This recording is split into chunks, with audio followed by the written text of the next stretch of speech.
I'm pleased to be able to share with you uh, 5 little short vlogs to explain the FlorAlive transformation process. These are described in the Floral Hand of God, Secret Healing Codes of Flowers Revealed. The schematics that I'm using come from that book, and that's what we'll be going over today. So FlorAlive transformation is something that's quite extraordinary.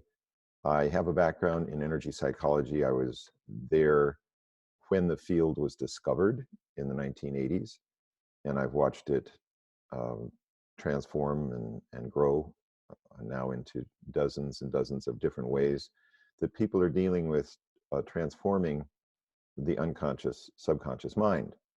There are a lot of wonderful procedures. What seems to be unusual about FlorAlive is the depth to which it goes, and that's explained in the quantum physics part of the central part of the book.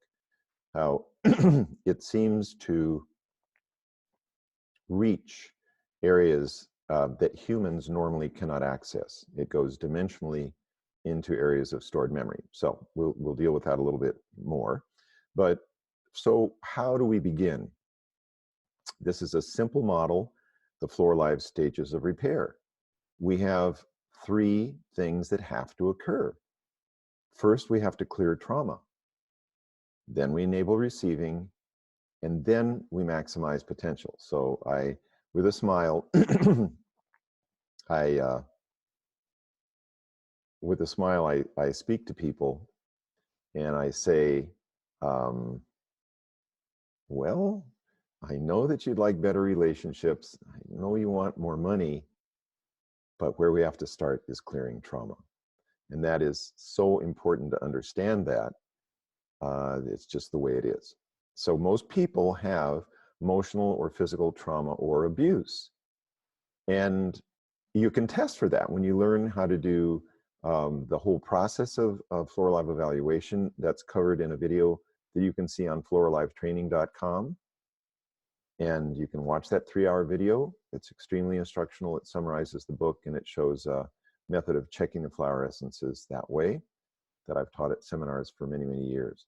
So that's the process that you have to do. So then when you clear trauma to enable receiving, one of the great flowers is Flor de la Luna,